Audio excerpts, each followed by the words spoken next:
While The Bachelor has certainly seen the likes of some great guys, it's also given a platform to more than a few ill-intentioned fellows. Here's a look at 3 of the best and 3 of the worst bachelors in the show's history. Once just another face in a crowd of men vying for Emily Maynard's affection, Lowe quickly stole America's heart with his southern charm and down-to-earth disposition as a contestant on Season 8 of The Bachelorette. Unfortunately, Maynard chose Jeff Holm and Arie Luyendyk Jr. as her final 2 men, sending Lowe home in a limo of tears. However, one woman's loss is America's treasure, and ABC cast the fan favorite Lowe as the Bachelor for the show's 17th season. Viewers watched as Lowe fell in love and proposed to Catherine Giudici, which kicked off one of the sweetest Bachelor love stories to date. I'm really glad it's you. You're such a hunk. Thank you so much. In an interview with Reality Steve, Lowe revealed that he broke production rules and snuck online during filming to read the contestants' bios on ABC's website. Catherine's bio mentioned that she hoped to someday ride elephants in Thailand, so when the show flew Lowe and the women to Thailand for the final leg of filming, he made sure her elephant riding dreams came true. Now married with 2 baby boys, Sean and Catherine are serious couple goals. Not long after his season's premiere in January 2014, Juan Pablo Galavis came under fire for homophobic comments he made in an interview with the TV page. When asked if he'd like to see an openly gay or bisexual bachelor, Galavis responded, "I don't think it is a good example for kids to watch that on TV." In response to the backlash, Galavis said the comments were taken out of context. Only a few weeks later, Galavis found himself in the hot seat again after a Bachelor episode aired which featured Juan Pablo and contestant Claire Crawley seemingly hooking up in the ocean, only for Galavis to later insinuate that Crawley had been the sole initiator of the encounter, and it had been awkward for him, even though the interaction was more than mutual. It was kind of a little weird for me, you know?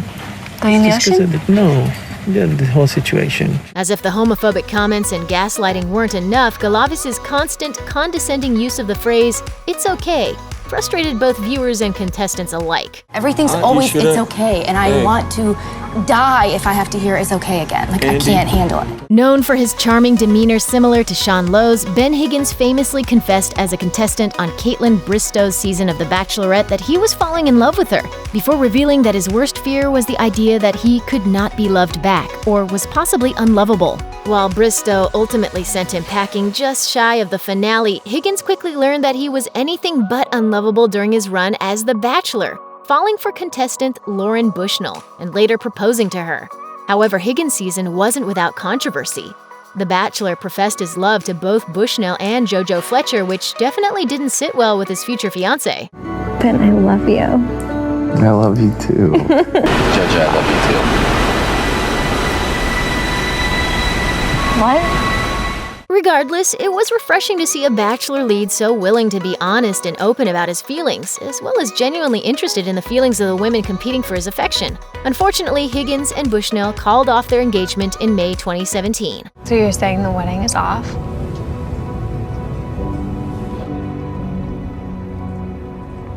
Yeah, I am.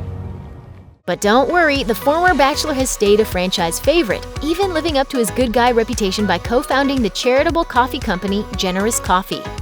Fans of The Bachelor saw Arie Luyendyk Jr. fall in love with 2 women on the 22nd season of the show, Becca Kufrin and Lauren Burnham. While clearly conflicted, Luyendyk Jr. ultimately proposed to Kufrin in the season finale. And I choose you today, but I choose you every day from here on out. I love you so much. I love you. Yeah, that didn't last long. After the season finale, ABC aired raw, split-screen footage of Luyendyk Jr. breaking up with a confused and understandably angry Kufrin, right before flying to Burnham's hometown to confess his love and ask her to take him back, which she happily did. Audiences were outraged that Luyendyk Jr. ambushed Kufrin with the surprise split in front of an entire camera crew, and only grew more upset with The Bachelor when it was revealed that he had spoken with Burnham prior to calling things off with Kufrin, presumably to obtain reassurance that she'd give him a second chance. I texted her on New Year's Eve. While you were with Becca? I asked Becca's permission for that. To make matters worse, Luyendyk Jr. proposed to Burnham on the After the Final Rose special, moments after talking to Kufrin for the first time since breaking her heart on national television. Looks like Juan Pablo has been stripped of his worst Bachelor ever title. Wow. So, I mean, he's not only taken your crown, he's He smashed me. He smashed me. Wow. Jason Mesnick is famous for dumping his fiancée on TV before confessing his feelings to his runner-up. However, there's more to this story than meets the eye. In an interview with the Huffington Post, Mesnick revealed that he and fiancée Melissa Rycroft had actually split before the famous televised breakup.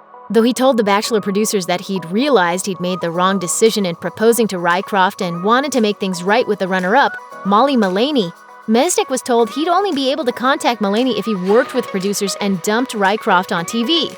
According to Mesnick, producers assured him that this would create sympathy for Rycroft and subsequently set her up for a successful run as the next Bachelorette.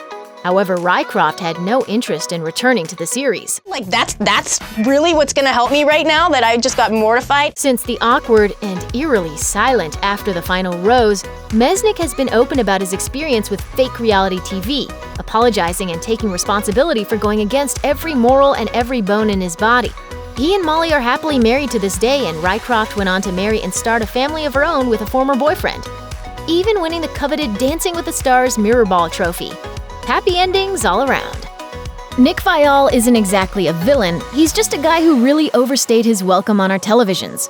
Viall was first introduced to Bachelor Nation when he appeared as a contestant on Andy Dorfman's season of The Bachelorette, confessing his love for Dorfman but leaving the show heartbroken when she chose to accept a proposal from Josh Murray. Not long after having his heart broken by Dorfman, Viall made a surprise appearance on Kaitlyn Bristow's season of The Bachelorette and asked her permission to join the group of men competing for her heart. She accepted, and Viall nearly proposed before Bristow dumped him and got engaged to Sean Booth. Can I just say thank you for not picking me? Yes, you can. You're welcome, and thank you. You're welcome. Thank you. Viall apparently never wanted to quit, then tried his luck on Bachelor in Paradise, sparking a romance with Jen Saviano before breaking up with her in the finale. ABC took things a step further when they decided to cast Viall as Bachelor for the 21st season, which ended with his proposal to Vanessa Grimaldi. However, Viall didn't seem as enthusiastic about any of the women on this season as he did with Dorfman and Bristow, Grimaldi included. The couple unsurprisingly split months after their engagement, and Viall has joked that it would take a gun for him to ever be Bachelor again. Check out one of our newest videos right here. Plus, even more list videos about your favorite stuff are coming soon. Subscribe to our YouTube channel and hit the bell so you don't miss a single one.